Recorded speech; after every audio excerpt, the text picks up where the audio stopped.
The opening day episode is behind us, and I wanted to get a look at our Double-A squad as it is time for their opening day on the season. And I wanted to get a look at some of these new guys that we drafted from a year ago and some of these pitchers in our farm system that we haven't really gotten a look at. Guillermo Avalos is the first guy that we haven't seen yet. He's somebody we drafted in year one. He was a late round pickup, B potential guy, somebody that I am excited about, as he's going to give up a deep ball to right center field. This one would result in an RBI triple, as Ken Nomo couldn't really get the bounce off the wall, and Nelson Rada is struggling to get the ball in. As Guillermo Avalos is somebody who kind of projects to be somebody like Fernando Guillen. He's not going to strike a whole lot of batters out, but he's going to, hope to limit the hard contact, the home runs, and the walks, as he's going to get the strikeout of Fernando Cruz here in the top half of the second. He's somebody that I am kind of excited about. Probably still 2 years away from seriously making an impact at the big league level as he gets another strikeout on Bruce Ford. Bruce Ford was the year 2 draft, if you guys remember him, as he's built like a bowling ball. Here's Nelson Rada now, our leadoff hitter, as he's going to crush this one to right center field, as this one was hit extremely well off the base of the wall, as Nelson Rada is going to cruise into second with a double here in the bottom half of the third. He's somebody that I am excited about. He's the one guy that was originally in the Angels farm system who I'm still excited about to this day. He's got C potential, which kind of sucks. I think it's like 74 potential, but the contact has definitely improved from year one until now. Somebody that I am excited about. As Guillermo Avalos picks up another strikeout looking, as here is Nelson Rada again, 1 for 2. He's got very solid contact against righties. It's not as good against lefties, but still pretty solid, as he's going to hit this one to the deep left center gap, as this one is going to be hit very well, as Nelson Rada is going to extend this one into a triple, so a double and a triple for Nelson Rada here in the Double-A opening day. You got to be pleased with that. You got to be pleased with the way that he has performed so far in the series. Guillermo Avalos working into the 6th inning here. Bruce Ford is going to go down swinging on the slider, as Ramon Ramirez is just screwing around. He eventually gets the ball down there to pick up the out. As here we are, top 6 again. Another strikeout for Guillermo Avalos. It's the slider that this opposing team, the Tennessee Smokies, has just not been able to hit. As here's Dennis Brown, our first round selection in the year 2 draft. 89 potential, 72 overall to start, as he's going to pick up his first professional base hit. It's a 65 contact and 43 power against righties. But against lefties, it's a pretty consistent 65 contact, like 63 power, if I am remembering correctly. Here's Ken Nomo, 89 potential. A little bit lower overall to start, though. He's starting out as a 61 overall. He's going to walk, and he walked a lot in these first 2 games. As he's going to take off to go to second. No, he's going back to first. He's going to go back to second. Something you're going to learn about Ken Nomo real quick, because this guy is a class clown. Look at him. He is wearing out this defense. Ken Nomo, and one of the best pickles that I've seen. It's still going on. As they're going to throw back to first. Nomo, will he be tagged out? No, he's still running. What in the world is going on with this guy, Ken Nomo? He has the power. He hasn't put it on display yet. This has been the longest pickle I have ever seen. Is he going to be out? Is he going to be safe? Ken Nomo, he is tagged out to finish off the 6th inning. I had to throw that in there because that was one of the most ridiculous things that I've seen in this game. It was hilarious when it was happening. I had to throw it in there. Guillermo Avalos picks up another strikeout here in the top of the 7th. As we go bottom 9, Horacio Walker, our 2nd round selection from the year 2 draft. Unfortunately, just very low potential at like 73, and he's starting out at a 71 overall, so we'll have to see what his trajectory looks like. But he grounds out to end off game number 1. But looking at Guillermo Avalos here, on that slider, he had the opponents 0 for 10 on it, 85% strike rate, and he struck out quite a few batters with it as well, as we'll go to that right there. Swing and misses, 6 of them, and 6 strikeouts. 7 strikeouts total for Guillermo Avalos. 6 of his strikeouts were caused by the electric slider that he has. Not known for being a strikeout guy, but if he can really hone in on that slider, he could eventually become that. So going back up to the bigs, we're going to pick up the victory against the Cubs 7-3, as multiple guys with more than 1 hit. 3 hits for Alec Boehm and Patrick Wisdom, as Alec Boehm hit a home run. Griffin Canning, 5 innings of work, 2 earned, 7 strikeouts. One of my favorite guys here on the team. Chase Silseth did pretty decent. Caleb Ferguson, Robert Stevenson, and Tanner Scott as well. Here we go. Game 2 and the final game that we'll look at here at the AA level. It's Lawrence Byler, our number 1 prospect. He's like a top 30 prospect in baseball at the moment. He's got a pretty decent fastball, sinker, changeup, and curveball mix. Somebody who I haven't really gotten to look at yet, which is kind of surprising, seeing as how he is our number 1 prospect according to the game. I wouldn't rule him as our number 1 prospect, but he's going to give up a run early here in the top half of the first, which was kind of unfortunate, but you got to get these growing pains out. The season's just now starting, as he's going to allow a big-time miss by Ken Nomo. This guy, like I said, he's a class clown. He's going to do stuff that just doesn't make sense to you. Probably should have caught it on the hop. You're turning that into a triple, and instead, it probably would have been no runs had he just fielded it on the hop. Lawrence Byler, got to be a little frustrated with Ken Nomo there. But something you're going to notice about Lawrence Byler and Guillermo Valos is they struggled to start the game, but when they locked in, they locked in. As here we are, top 3 now, and it's going to be another strikeout for Lawrence Byler, his second of the game so far, as we're down 2-0, unfortunately, but we'll see. Can Nelson Rada, the guy who is off to a hot start, get us going? Yes, he's going to have himself another base hit. You know, that's the thing Nelson Rada has going for him, is if he's going to be facing right-handed pitching in the bigs, he definitely could have a pretty solid batting average. He's going to play really good defense, and he's got the speed to get on the base paths. If he can get up to like 71 overall, I think he'll be making his MLB debut before too long. Lawrence Byler with another strikeout here in the 4th inning. Still the 4th inning. Here's the 3-2 count to Fernando Cruz, and he got him to go around. It's another strikeout for our number 1 prospect, Lawrence Byler. Was definitely pleased with the way that he pitched in this game as we go top 5 now, as he's facing Vasquez, as he's going to get another strikeout on the curveball. He's got a really solid mix. No pitch really stands out. They're all very similar to each other. He doesn't have one pitch that's like, oh my gosh, that's an excellent pitch, or that's a terrible pitch. They're all very good for him as he picks up another strikeout here in the 6th inning. As it's Nelson Rada again in the bottom half of the 6th. He's 1 for 2 on the day. 3 hits already in the first 2 games of the season, multiple extra base hits, as he's going to have himself another multiple base hit, an extra base hit. Nelson Rada will cruise into second with a leadoff double here in the bottom half of the 6th. Another ball that was hit extremely hard off the bat as well, 108 miles per hour. As here's Dennis Brown, 69 clutch, 43 power, as he is going to try and get Nelson Rada across and get us on the board for the first time today. This one's hit to center, and it will get down. Rada's going to round third, and he'll score. Dennis Brown with his second base knock of his AA career. He's somebody that I'm extremely excited about. The one thing that kind of worries me is he doesn't have any position flexibility. He can only play second base, which is kind of worrisome. Ken Nomo did walk, as here's Ramon Ramirez up to the plate, as he's going to swing through the curveball and crush it to the right center gap. It's going to result in 1 scoring. Ken Nomo around third, and it's going to be a 2 RBI double for Ramon Ramirez, our top catching prospect. We traded for him a year ago. Taylor Ward was a part of that deal in which we sent Ward to the Miami Marlins and in return brought in Ramon Ramirez. Top 7 now. Score is 4-2, and Byler's going to pick up another strikeout, this time on Ortiz. Definitely a very strong outing for Lawrence Byler. Aaron Hernandez, not the killer Aaron Hernandez, but he's on the mound here in the top of the 9th, 2 away. Dennis Brown camps under the pop-up to shallow right center field, and the Trash Pandas do pick up their first victory of 2026. I'm glad that I got these games in because I really got a feel for these prospects in our farm system. Now there's really not going to be any reason to go down to the AA level or AAA level and look at these guys unless it's just a quick player lock. I shouldn't have to play full games the rest of the season. Now we can just strictly focus on the big league roster. So look at it. 3 strikeouts with the fastball, 2 with the changeup, and 2 with the curveball for Lawrence Byler. So that's what I meant when I said that his pitch mix is very effective. But like I said, now it's time to just focus on the big league roster, scouting. Not really a reason to go look at the AA and AAA teams anymore because we've gotten all that we've needed to see. Logan O'Hoppe with a 3-hit day, 2 for Shanuel, and Jordan Montgomery pitches another gem. 8 innings of work, 6 strikeouts, only 4 hits allowed, no earned. Caleb Ferguson shut it down in the 9th. But now it's time to get in our first scouting session and get back up to the bigs. Another year in the series and another year of scouting here in the Angels franchise, the 3rd year.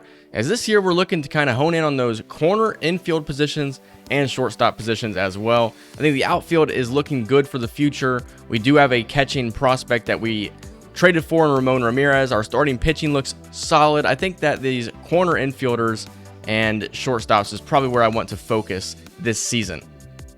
And that's probably a good thing because the number 1 prospect is Manny Vizquez. Obviously, we picked number 13th in the draft. Vizquez is 5'7", 161 pounds. Wouldn't indicate that he has much power, but he does. MLB the Show continuously has these prospects be built at 5'7", 161 pounds. Not everybody is built like Jose Altuve. Probably won't have the opportunity to draft this guy, like I said, though. He is number 1 guy on the board, and we pick at number 13. Johnny Lucca is the number 1 catcher. If he was available, I would definitely consider him. 22 years old. The bat looks very good. Defensively, he looks like he could be pretty solid as well to start out. Would have to work on that arm accuracy and fielding, but 6 foot, 194 pounds, a righty bat that looks like it's going to be a really good bat. If he was available and we scout him, I would definitely be interested. Alan Yokoyama, a lefty, 6'4", 216 pounds, 19 years old. Somebody that looks pretty solid and looks pretty promising to start. Torey Nunez, a 20-year-old right-handed starting pitcher.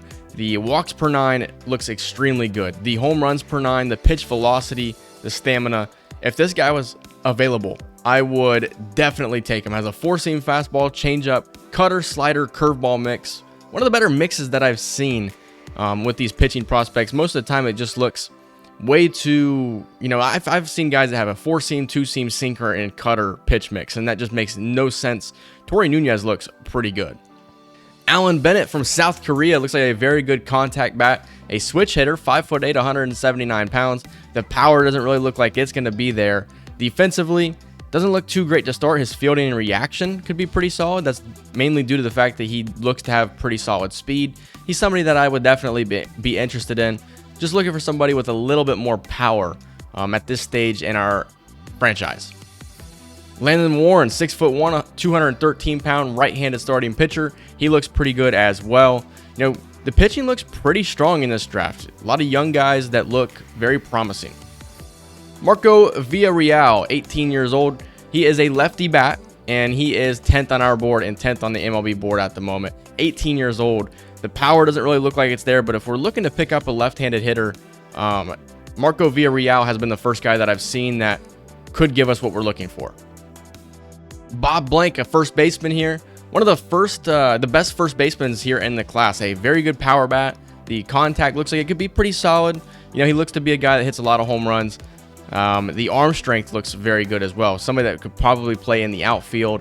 But 5'10", 167 pounds. How does this guy have any power with that size? I think it just doesn't make any sense to me.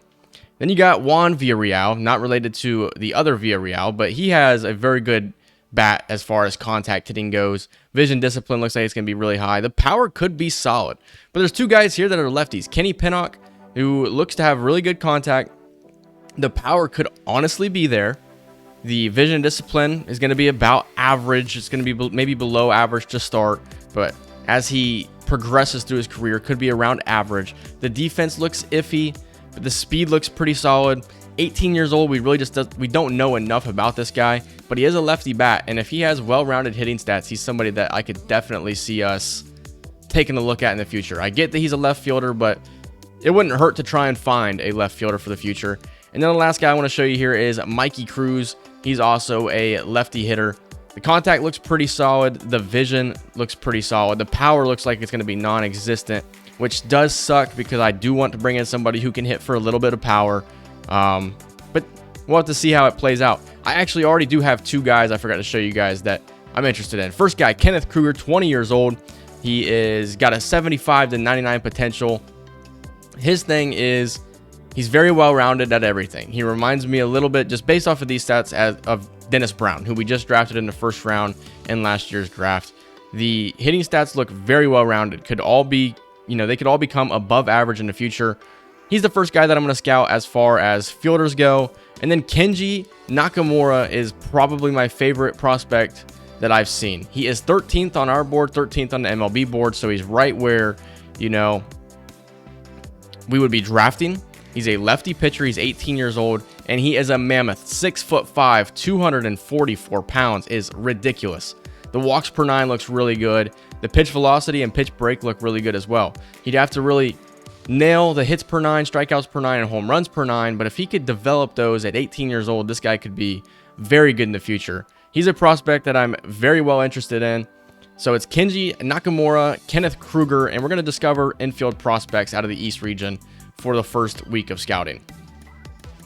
And with that being said, it's time to continue simulating here as we go top 8, 2 outs. Patrick Wisdom has a 10-game hitting streak, surprisingly, as we are going to drop this game against the Cubs 2-0. Shanuel, a 3-for-3 day. Patrick Wisdom does extend his hitting streak, having the best average season of his career. As John Means gives up 2 earned and 6 innings of work, it's really not a bad outing. And Chase Silseth continues to, pitch extremely well in that long relief role. As now we have a series against the New York Yankees. It's 4-3, top of the 7th with 1 out, and it's Patrick Wisdom up again with that hitting streak on the line. And we're going to win this one 6-4. 2 hits for Austin Hayes, 2 for Mike Trout, 3 for Mickey Moniak, 2 for Luis Rengifo. Patrick Wisdom's hitting streak is now dead. No home runs, but plenty of doubles in this game. A total of 7, I do believe I'm seeing there. And Michael King gave up 4 earned, which is not that good. And then Chase Silseth out of the pen is dominating. Andrew Wentz gets the save. That's save number 3 for him on the season. As now it's Reed Detmers on the mound, and we're going to win this one 7-2. So pretty surprising victory there. As Alec Boehm picks up 3 hits, and Mike Trout and Joe Adell pick up 2 apiece, and it's Boehm hitting a home run. Reed Detmers gives us 6 innings of work, 2 earned. Jimmy Herget allows none out of the pen, along with Tanner Scott picking up the save. The pitching has been really good to start, as we have a game here against the New York Yankees. And we're going to simulate this one 6-5, top of the 9th with 1 out. And it's Patrick Wisdom to the plate. We'll enter here. If somehow, some way, Patrick Wisdom can give us the lead here and we can win against the Yankees, it would be a series sweep against New York. As we have runners on the corner with 1 away. A fly ball would practically tie this game up.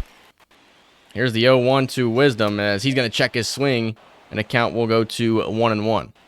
Wisdom 0 for 4 on the day, so the average is going to start to slip if he continues to have games like this, as he swings and misses through the fastball. And I'm going to be honest with you, I'm not really seeing the ball very well at the moment. Here's the 1-2, as Wisdom's going to go down swinging on the curveball. And it's going to be 2 away. Mickey Moniak is going to be pinch hit for. He's not going to hit lefties very well. We'll bring in Kemp Alderman. He does have a home run this season, a .333 average. The OPS is ridiculous. 1 home run, 1 RBI, so it was a solo shot. Can Kemp Alderman be the hero here in New York? As he swings and misses at the curveball from Matzik. Quickly down 0-1 in the count. Here's the 0-1 to Alderman. He's going to lay off the high fastball. The 1-1, and Alderman swings through the inside fastball. The count is now 1-2. The Angels are down to their final strike here against the Yankees. Regardless if we win or lose this game, we did win the series overall, so you got to be happy with that, especially against a team like the New York Yankees. Got to be pleased with it. As Kemp Alderman, 2-2 count, and the count will now be full, and it's Logan O'Hoppe on deck. 2 singles today, an RBI, and he scored twice. Payoff pitch from Matzik, as Alderman is going to pop this one up to shallow left, and this one is going to end it as the Yankees pick up the series finale victory. They still lose the series overall. Would have loved to sweep them, as there was 2 hits for Boehm, 2 for Moniak, O'Hoppe and Neto also with 2 hits apiece. No home runs, so we're not hitting very many home runs, but Griffin Canyon gave us a iffy outing, 4 earned, 6 innings of work, but Robert Stevenson gives up 2, and he picks up the loss. Chase Silseth continuously not giving up any runs. Sean Skinner at AAA has a strained calf. He's going to be out for a couple of days.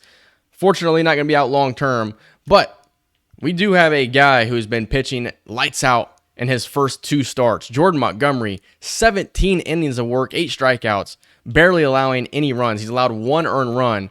And I'm going to let you guys know this right now. 2 complete games is 18 innings of work. This guy has only been out of a game that he started for 1 inning. This guy has been electric. We're going to get a player lock game in with Jordan Montgomery as we take on the 9-3 Pittsburgh Pirates. We do have some hot hitters to start. The only guy that's really struggling at the moment is Zach Neto, but he just did have a 2-hit game, so maybe that can, help him out a little bit and propel him to a better start. It is a rainy one here in Anaheim. Jordan Montgomery is not going to allow that to phase him, though, as he's had an awesome start to the season. If he could just pick up more strikeouts, he could easily become a Cy Young candidate. But he's not a big strikeout pitcher. He's going to limit hard contact and limit the home run ball, as we are 6th in the AL wildcard with our 7-6 record to start. As Ji-hwan Bae is going to hit this one deep to right field, and the play will be made. I think that's Moniak out there making the play. There for a second, I thought Bae had gotten all of it. It's also raining in real life as I'm recording this episode, so if you can hear rain in the recording and in the game, now you know why. There's a 3-1 count to Clark Elliott as he's going to foul away the sinker. The count will go to full. Here's a 3-2 count to Elliott as he'll foul away the circle change to stay alive. Elliott's going to hit this one back up the middle, and it's going to be a base hit for Clark Elliott. I was hoping one of our middle infielders could have made that play. They didn't, and it is Brian Reynolds to the plate. He's off to a pretty rough start to the season, 179 average. Very good contact hitter for the Pirates. As he's going to hit this one in the gap. This one is crushed to left center field. This one may result in a run. Clark Elliott rounding third, and it is going to result in a Pirates run. They have a 1-0 lead as Jordan Montgomery, who's had an awesome start to this season, having a rough start to this game, as it's O'Neal Cruz standing in now. He's got a 191 average. He's struggling a little bit to start as well. Don't want to jinx it, but I probably just did. As here's the 0-1 from Montgomery. That's a curveball that has to stay down. Maybe the rain is affecting Montgomery a little bit. Here's the 1-2 to O'Neal Cruz. He's going to stay alive by fouling off the sinker. Count will go to 1-2. Here's the pitch from Montgomery. And it's going to be another base knock for O'Neal Cruz. This one's off the top of the short wall and right field. It's a 2-0 lead for the Pirates. That one was inches away from being a 2-run home run. And what is going on with Jordan Montgomery? As Ke'Bryan Hayes is going to hit this one as it gets past Bohm. Runner will be held up at third, though, as Jordan Montgomery off to a rough start in the rain here against the Pittsburgh Pirates. Somehow the Pirates are 9-3, but almost everybody that's come to the plate has like a 200 batting average. Hopefully we're able to get some runs back and, pick up Montgomery as he's going to get a double play ball to finish off the first. It's 2 runs allowed. A rough start for Jordan Montgomery. He can hopefully bounce back as the game goes on. Here's another one of those hitters with a 200 average. It's Henry Davis with a 222 average. Brian Reynolds, their best players have just struggled so far. Somehow they're 9-3 as the count goes to 2-2.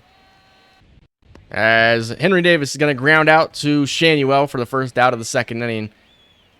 I know for a fact you guys can hear the rain now because it is hitting my window extremely hard as Jack Sawinski stands in for the Pirates. Sawinski's going to hit this one to right center field. Mickey Moniak ranging over to his right for the second out of the inning. It's a pretty solid bounce back inning so far for Montgomery. Can he pick up a 1-2-3 inning? It would be very good for his confidence out there on the mound. Here's the 0-2 count to Montero, and he's going to lay off the curveball. Can Jordan Montgomery pick up the out here? Here's the ground ball to Rengifo for the third out. It's a nice bounce back inning for Jordan Montgomery. Bae is going to drop this bunt down. It's going to be a foul ball, as he's going to hit this one to Moniak in right. He barely has to move just a little over to his right. It's 4 straight outs for Jordan Montgomery. I'm wondering if you guys can hear the rain. Just listen. There's no way you cannot hear that, as Brian Reynolds is going to pick up a base knock. Montgomery looking for the last out of the third. I really hope this recording isn't ruined due to the rain, because if you can hear heavy rainfall in the background the whole time, it may put you to sleep. I don't know. I love listening to rainfall. It makes me sleepy. And especially the way it's hitting my window right now, it is definitely making me want to take a nap, as O'Neal Cruz will chop this one to Bohm. He throws on the second for the final out of the inning. Hayes will go down swinging on the cutter as Jordan Montgomery picks up strikeout number 1 on the day. He's not somebody who's going to strike out a lot of guys, but he picks up his first strikeout of the game. As Peguero is going to hit this one to left center field, Austin Hayes ranging to his left. He's there for the second out. It's a quick 2 outs for Jordan Montgomery. Henry Davis was an all-star in 2025 as he's going to fly out to Moniak. It's a 1-2-3 inning for Jordan Montgomery. He's definitely bounced back since that first inning, full of mistakes. This is Jack Sawinski, and we have still not been able to pick up any runs to help out Montgomery on the mound. How's that not a strike? It's been the sinker that's really worked for Montgomery right now. It's been his go-to pitch. The cutter has kind of developed a little bit in this game and given him a chance as well. As speaking of the cutter, we're going to throw it to Sawinski here on the 1-2. Here's the pitch, as Sawinski will stay alive. The curveball also hasn't been a bad pitch for Montgomery. That's definitely not going to be a swing.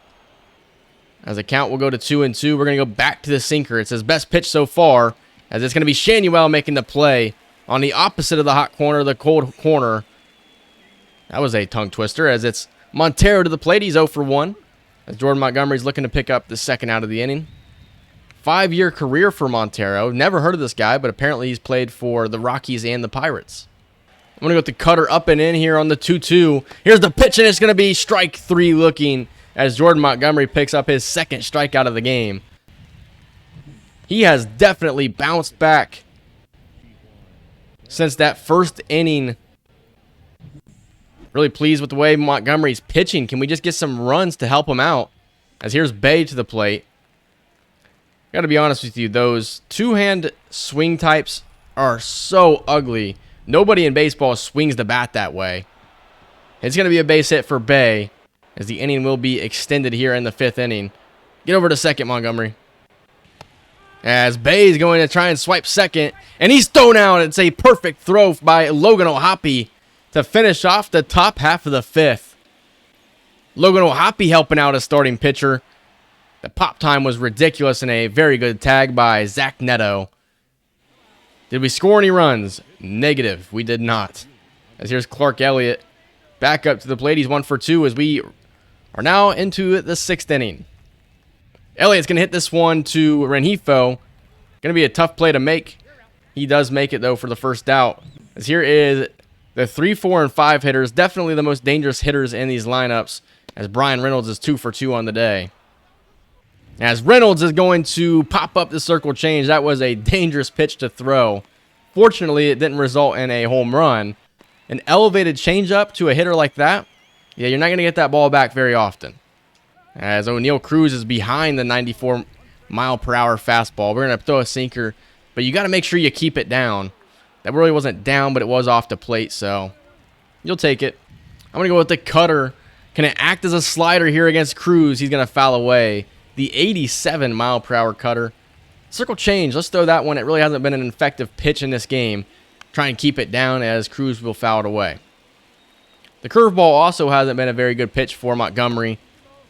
Try to throw that one there. Let's go with the 4-seam fastball. Can we please get O'Neal Cruz out? Here's the 1-2. As Cruz will go down swinging. It's the 3rd strikeout for Jordan Montgomery. And it's been 5 scoreless frames since the first inning.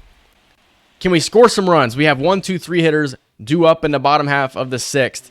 As Mickey Moniak hit an RBI, as it's Chase Silseth taking over. And we're going to drop this one 4-1.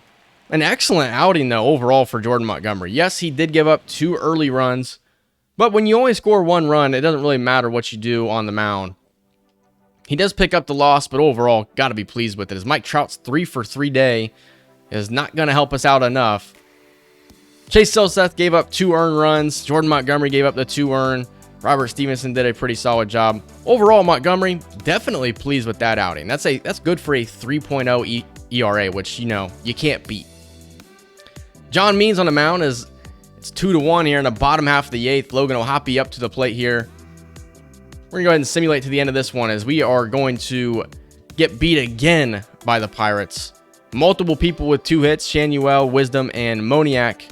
No home runs in this one. John Means gave us a pretty good outing. Chase Silseth as well. As we're going to pick up a series loss here against the Pirates, but it's time to look at some more scouting. As Kenji Nakamura Now comes in at number 24 on our board. Not really sure how I feel about it. Do we continue to look at him or not? I think with that pitch velocity, I really do like it.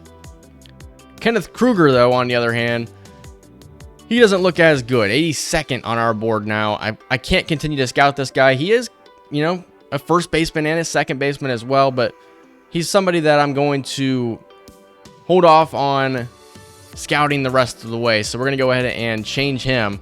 We did discover 2 infield prospects.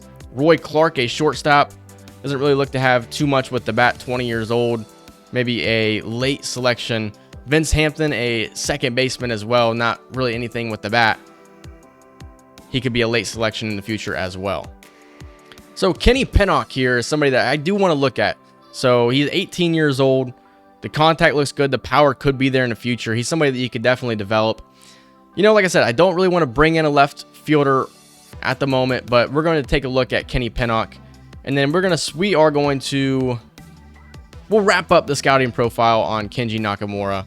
I know that we can just do some broad pitching scouting, so that's actually what we're going to do. We're going to change Nakamura, and we're going to find another starting pitcher to look at.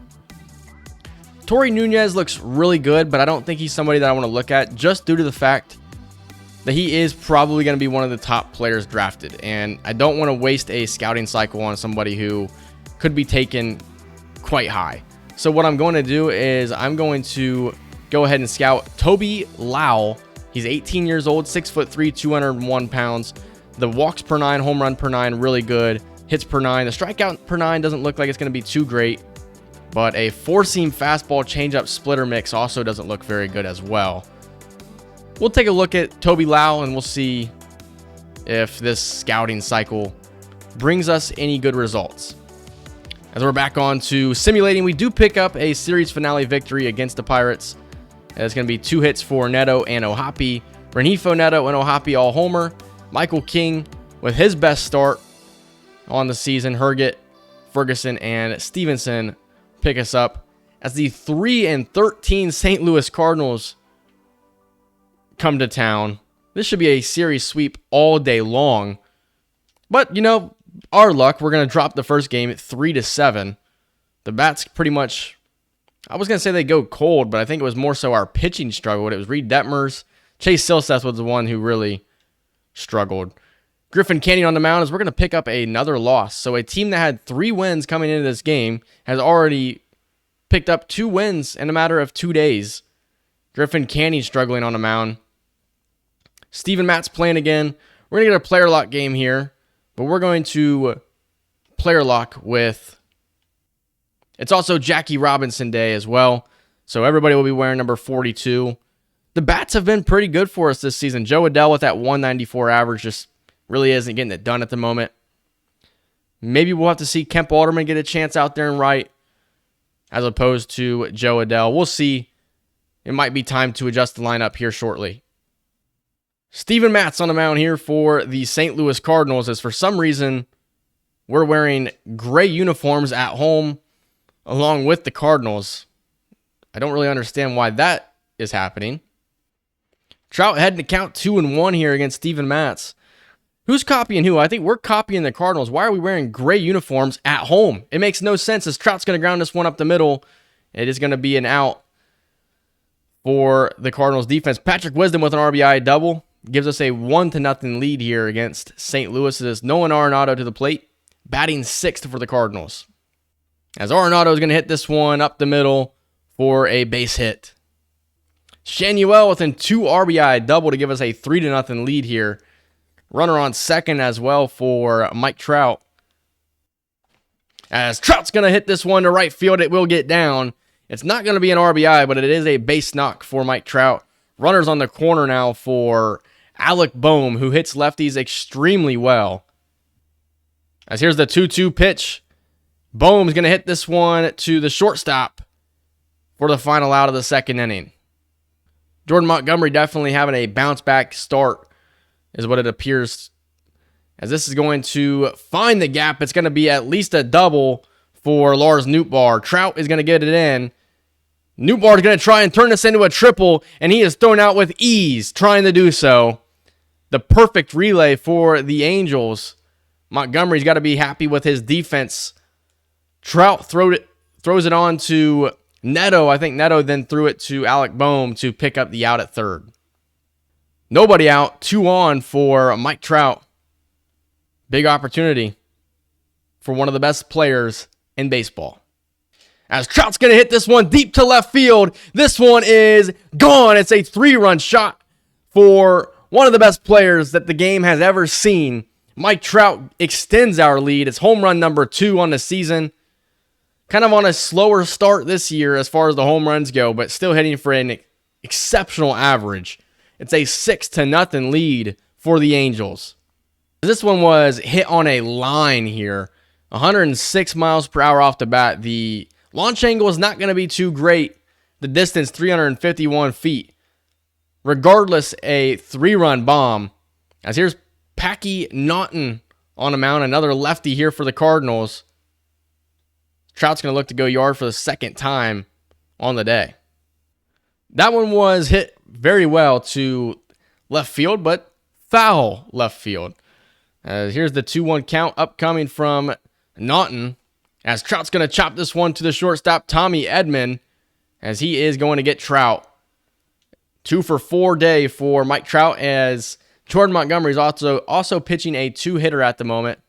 Could be a 3-hitter now. Depends on how that runner reached. As this is going to be a base knock. The runner will try and turn this into a 1st to 3rd situation. He is in the 3rd safely, as Jordan Montgomery at risk of giving up his first run of the day. It's Jordan Walker to the plate for the Cardinals. This one's hit to center field, as it is going to be a run for the Cardinals. Didn't really know what my best move was out there in center field. The Cardinals have now cut into this lead. It's 3-6 now. Jordan Montgomery maybe falling apart just a little bit in the 7th inning.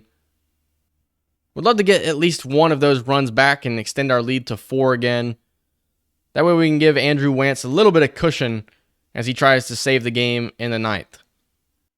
Here is the 1-2 pitch from Naughton. It's going to be a 2-2 count now. 33,000 in attendance here to watch your Los Angeles Angels, as Trout will go down swinging on the 4-seam fastball. Hopefully that he just finishes with a 2 for 5 day. Patrick Wisdom hit a 3-run bomb. And Alec Boehm also picked up an RBI to give us a 10-3 victory. Would have loved to have won the series here against a very weak Cardinals team. Multiple people with 2 hits. Wisdom, Rengifo, Trout, and Ohapi. As it's Wisdom and Trout with home runs. And Jordan Montgomery with another excellent outing. Horacio Walker, we drafted him in the second round in last year's draft, has a strained hamstring. We'll go ahead and keep him active as well. And speaking of some minor league action, we showed some earlier in this episode. We're going to go down to the AAA level now and try and get a player lock game with Sean Skinner, who has a .319 average, 1 home run, and 47 at-bats so far this season. And we'll see if we can't continue his hot start down at the AAA level. He may be called up here shortly, especially depending on how Joe Adell performs, because he's not really performing well at the moment. There are other guys we could consider, like Jordan Adams, who's like 26 years old. Maybe it's time for his, opportunity at the big leagues. He has a .303 average, so we'll just have to see how it plays out. First place on the Bees roster, .319 average. Can Sean Skinner continue his hot start, as this one's going to be hit to deep left field, as the left fielder will run it down. There for a second I thought Sean Skinner got all of it. Skinner does hit lefties a lot better than he would righties, as this time he's going to ground into a force out, a fielder's choice. Some pretty interesting uniforms here for our opponents here. I do like them a lot, as this is going to be a base hit, as I think Sean Skinner probably could have made that play in center field. It didn't really even give us an opportunity to dive for it. But bottom 6 now, we're still scoreless. Whitman's still on the mound, as that 4-seam fastball is in there for strike 1. I definitely feel like we could go yard here against the pitcher that's on the mound. That 79 contact can go a long way. As we're going to instead pop this one up to right field. It's an 0 for 3 day for Sean Skinner. Pitcher's duel here in this one. 1-0 to score as Bryce Osmond comes on. As this is going to find the gap. Sean Skinner takes a very poor angle. This one's going to be at least a triple. If not, an inside the park home run. Here's the relay. They're going for the inside the park home run. And the runner is out at the plate. The longest first out of the 8th inning. The relay was not bad. As we go bottom 8 now, Whitman still on the mound. Can he please pick up a base knock in this game? This has not been a good showing for Sean Skinner. That right there is a pitch to crush. And it's going to be hit to the gap. It will be a base hit. As Sean Skinner is going to have himself at least a triple. Should we try and turn this into an inside the park home run? Here we go. Sean Skinner is being waved around. Here's the throw to the plate. And he's safe at the plate. Sean Skinner. Will it be ruled as an inside the park home run is the question, though. I'm going to imagine it might be a triple with an error.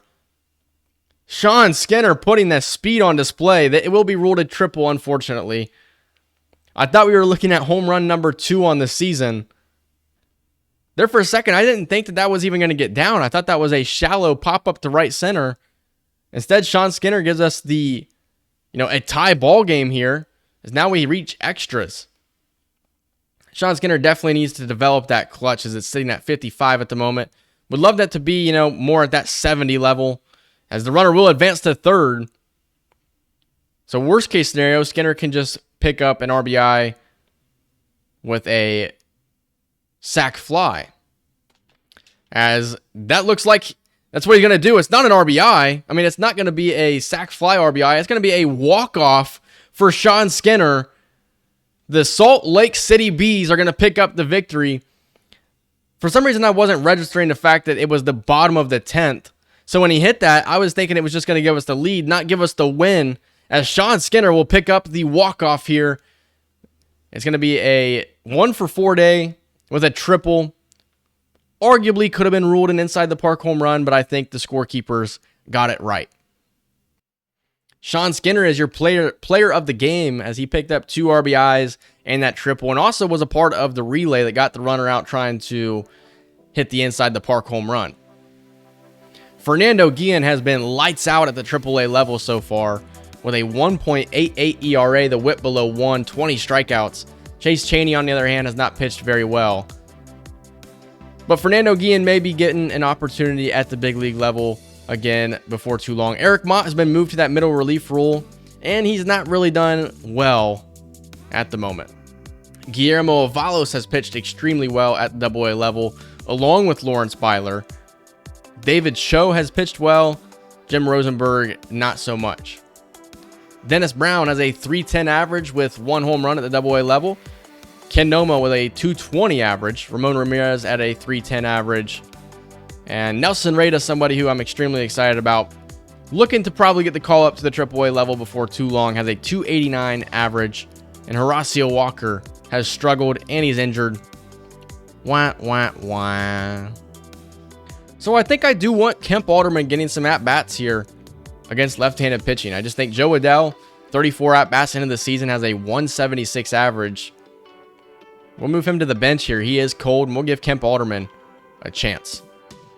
As here's game 1 against the San Francisco Giants. We dropped this one 1-4. Only a total of 3 hits. Mickey Moniak with a home run. The pitching wasn't too bad, but overall, when you're not hitting the ball very well, that's the result you are going to get, as Michael King is on the mound here against the Giants. We're going to pick up a 10-1 victory, a much-needed victory here. 4 for 5 day for Zach Neto, 2 hits for Bohm, Ohapi, and Rengifo. Only the 1 home run for Alec Bohm. And Michael King does definitely pitch his best outing so far this season. It's time to scout again. What kind of changes did we see? Toby Lau is not that good. 27th now on our board. The potential 69 to 93. I like the walks per 9. I like the pitch control, but overall the home runs per 9 and hits per 9 could be pretty low to start out. It's highly unlikely that it would be in the 50s. It'd probably be more so in the 40s to start out. Probably going to stop scouting Toby Lau. And then Kenny Pinnock as well. Really not liking what I'm seeing out of him. So we're going to go ahead and cancel those scouting. We did discover an infielder. And that's Jason Sciambi, 21 years old, big bearded guy. This guy could be a middle round selection for sure. 6'2", 226 pounds. The defense looks pretty solid. The hitting, not so bad, to be honest with you. Jason Sciambi, or Sciambi, however you would say it. It's not Giambi. I was going to say Jason Giambi was a real life guy. Jason Sciambi. How many times am I going to say it? But looks like a pretty good guy that we've discovered. We're going to change this up again. We're going to change prospects. And I'm only going to do this a little bit longer before we eventually start just doing some broad scouting. So Torey Nunez does look really good, and I do like what he could bring to the table, but there's just no way we'd be able to draft him. Landon Warren would be somebody that would be more realistic to draft. What I'm going to go ahead and do is I'm going to find out where most of these guys are at, and then we're just going to do some more broad scouting. I think what we're going to do is we're going to first start off by scouting starting pitchers out of the international region. I just think that is going to be the easiest way of going about things. We're going to find out more information that way. And then as far as this goes right here, is there any position player that I really want to just scout individually? Johnny Lucca, of course, is somebody that I'd love to scout, but how high up he is on the board, I just don't think that it's going to be something that's possible. Bob Blank, 5'10", 167 pounds. You know, if he brought anything more to the table other than that power, I'd individually scout him. Not going to do that. Mikey Cruz, yeah, that power just doesn't look like it's really going to be there. Manny Vesperis, but his brother Aldo Vesperis.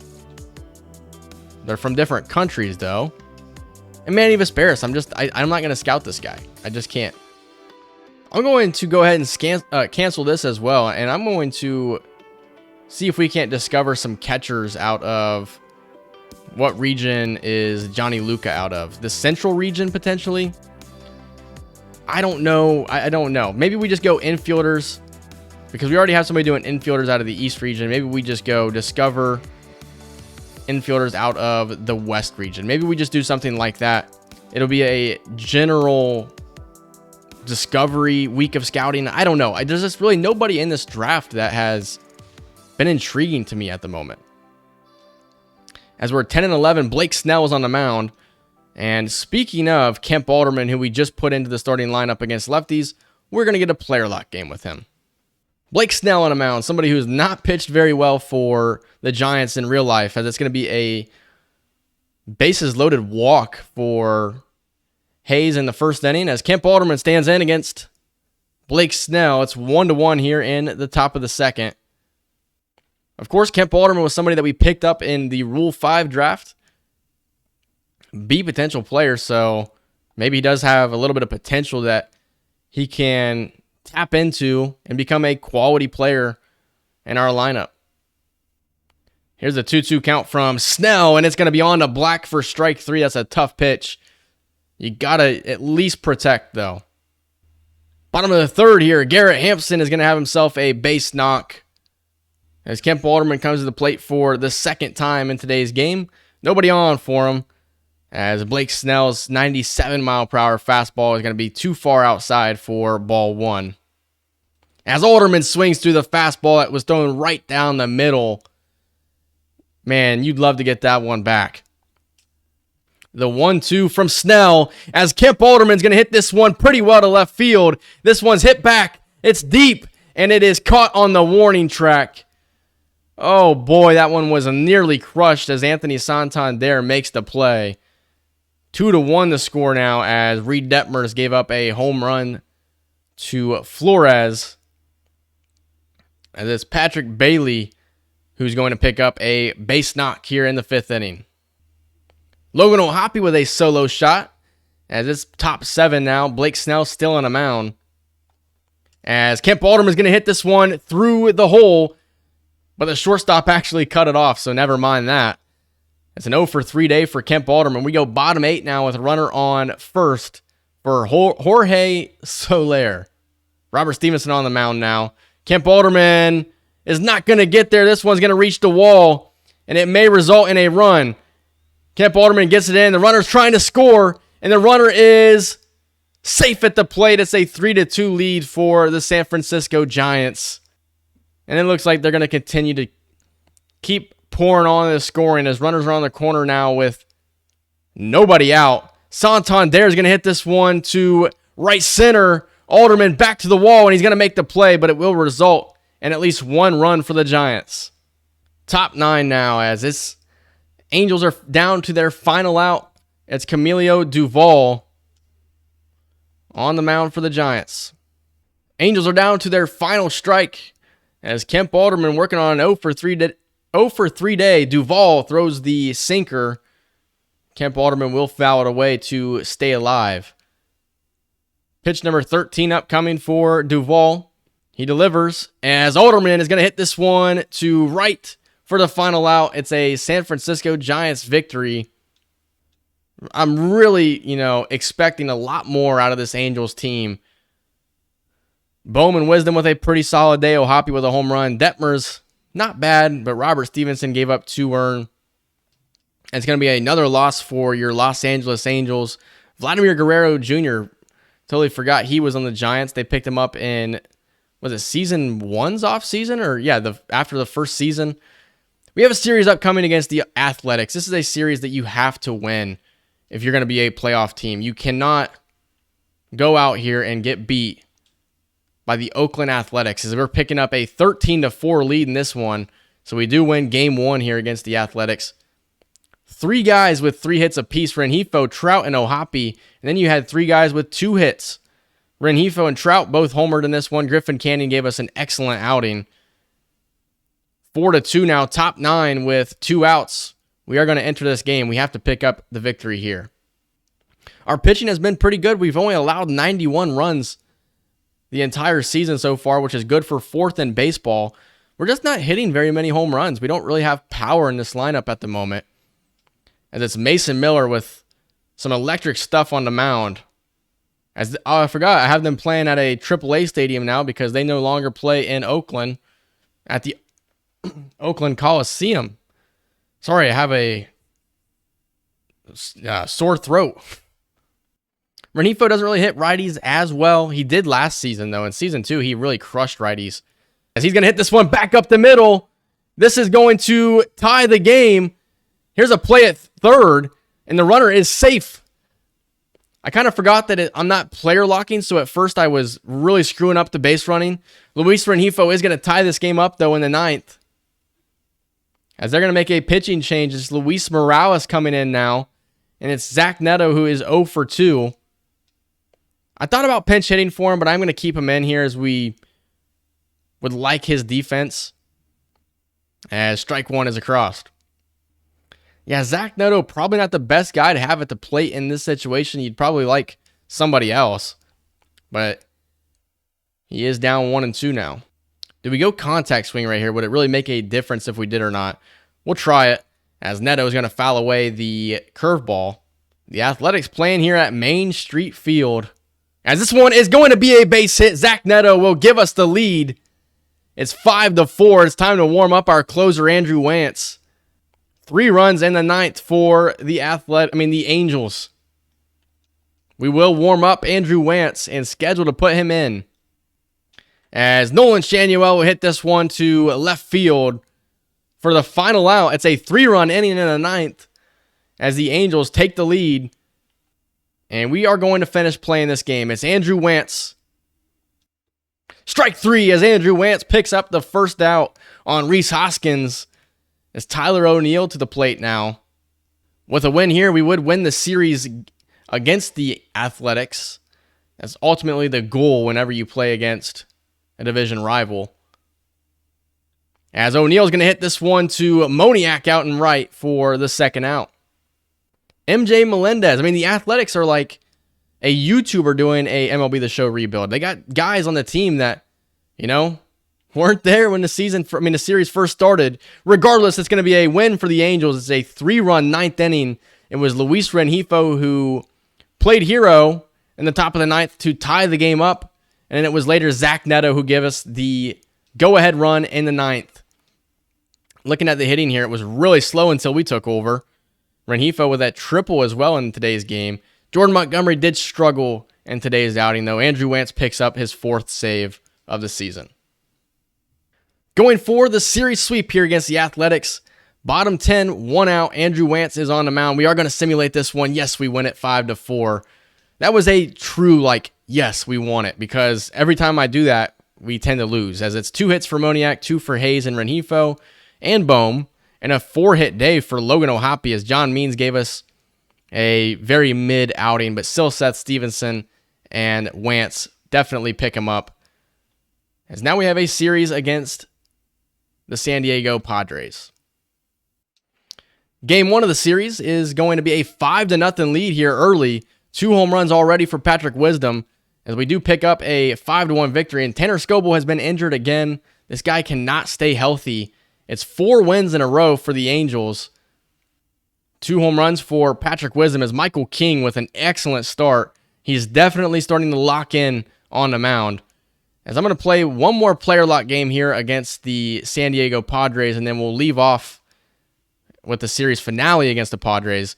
I'm going to get a player lock game with our starting catcher, Logan O'Hoppe, who has really started off really well this season. And 82 at-bats, has a .305 average with 3 home runs. The Padres are 5-22. This team sucks.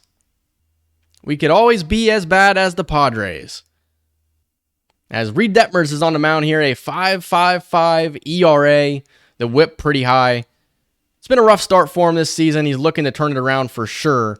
As we go top 1 here, Xander Bogaerts to the plate, as this is going to be a stolen base for, is that Ha-Sung Kim that did that?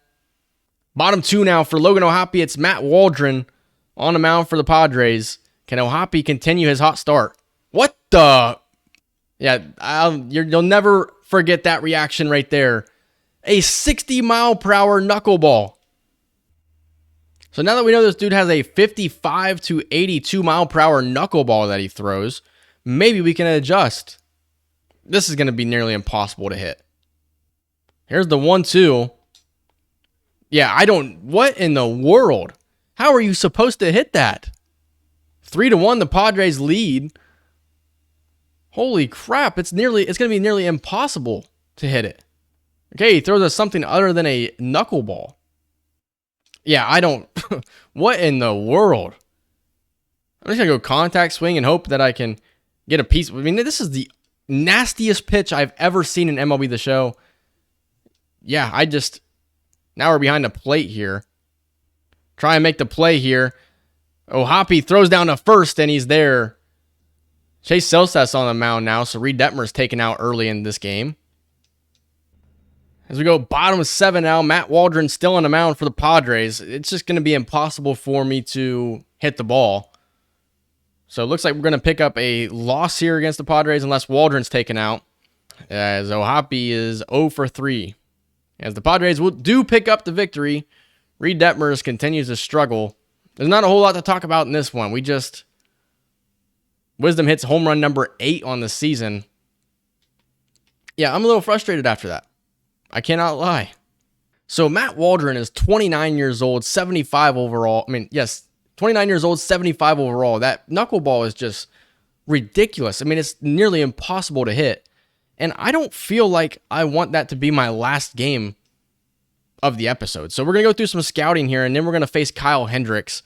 And we'll get another player lock game in with Logan O'Hoppe, just because, I don't want that to be my final game. So we discovered no players here, which kind of sucks. No infielders discovered. So maybe we do change this around. We go infield. Instead of doing infield east, we go infield international, and then we'll go infield central here. See if that, produces anything. And then as far as the starting pitchers that we scouted here, we'll see if we made any progress. Sonny Vallejo out of Puerto Rico looks pretty solid. Kenji Nakamura does go down as far as his draft rank, so it looks a lot better. The pitch velocity goes down a little bit. He'd be somebody that you definitely would have to develop. He wouldn't be somebody that's ready to play right away, but he does look pretty solid overall. So that's what we're going to continue to do. The scouting is really off to a slow start so far in Season 3, but that's the scouting that we're going to do. And we're going to get one more game. We're going to player lock again with Logan O'Hoppe. I don't feel satisfied with what we were able to produce in the last player lock game. So 1-0 here as Fernando Tatis is to the plate. We're losing at the moment, as this one is going to be popped up in somewhat fair territory as O'Hoppe is there to make the play. Kyle Hendricks on the mound as we go bottom 2, as Logan O'Hoppe swings through the four-seam fastball. As O'Hoppe fouls away the sinker quickly down 0-2 in the count. As we're looking to pick up the series win here against the San Diego Padres. Would definitely like to do that as opposed to being 500 at the end of this episode. As this will be a base hit for Logan O'Hoppe. We can get a hit with them. It was going to be impossible in the last game, especially with somebody throwing a 59-mile-per-hour knuckleball. It's just impossible. As Austin Hayes comes to the plate, he's actually struggling at the moment with that 233 average. Here's the 0-2 from Kyle Hendricks, as this is going to be a double play. No, this one is going to be thrown into the outfield as O'Hoppe is going to reach third. And with one out, we have a scoring opportunity here. An error by Josh Bell. And it's Luis Rengifo who's batting .300 on the season so far. Unfortunately, though, with that 1-2 count upcoming, this is likely going to be a strikeout. And that's what it is. What a terrible swing by Luis Rengifo. Zach Neto, he's brought that average up to a 283. 3-2 count upcoming. Runner on first will be on the move. Here's the pitch. Strike 3. As that's going to end the second inning. Alec Boehm hit a solo shot, but then Campusano came back and hit a 2-run bomb to extend the Padres' lead. This has just been frustrating because why are we losing the teams that are terrible? The Cardinals were terrible, and we lost the series to them. The Padres are terrible, and we're about to lose the series against them. 3-0 count upcoming to O'Hoppe. I'm going to go with a power swing right here. If I would have swung, of course.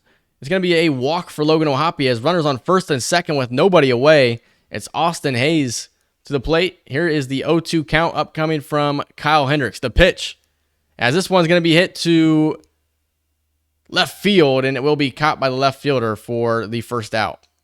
Luis Rengifo, 0 for 1 on the day, is going to hit this one to the left center gap, and it will score one at least. O'Hoppe will be held up at third.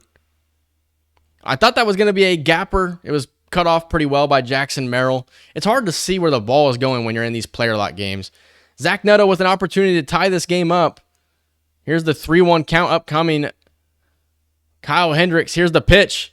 As Zach Neto is going to ground into an inning-ending double play. Like I said, it's hard to see where the ball is going. And then I'm calling Zach Neto, O'Hoppe. Just all kinds of weird. Bottom 6 now, Hendricks still on the mound.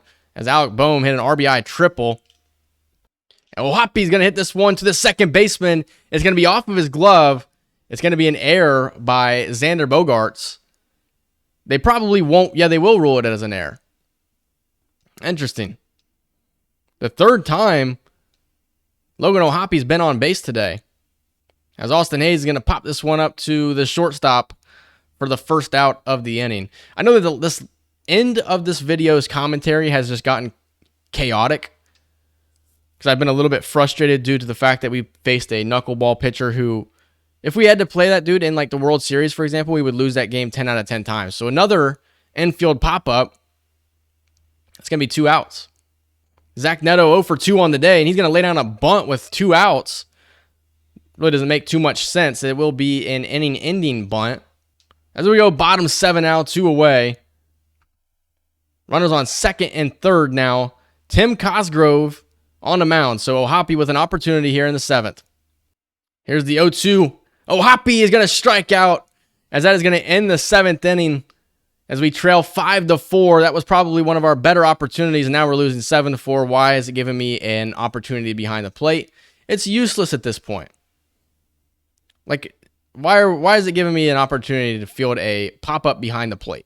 So we're going to lose another series against a team that is terrible. 3 hits for Alec Boehm. He's the only dude that came to play today, as he had a triple and a home run.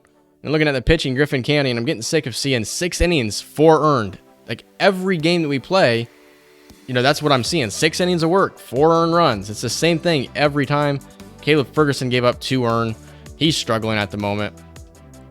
It's a series loss against one of the worst teams in baseball. I'm going to leave it right here. I'm not going to advance today, but we're 14-14 to start the season out. I'll probably go through the scouting on my own time and kind of discover some more guys and see what it's looking like. But in the next episode, we will be taking on the Philadelphia Phillies, and then we'll reach the month of May where, we got some teams that are around where we're at, 500 ball clubs. When looking at the standings here, we are 1 game back of the wild card spot. The season is still young. We need to figure out how we can break away, though, and become an even better team and a playoff caliber team. Hope you guys enjoyed this episode. If you did, leave a like, comment, subscribe, and I'll see you guys in the next episode. See ya.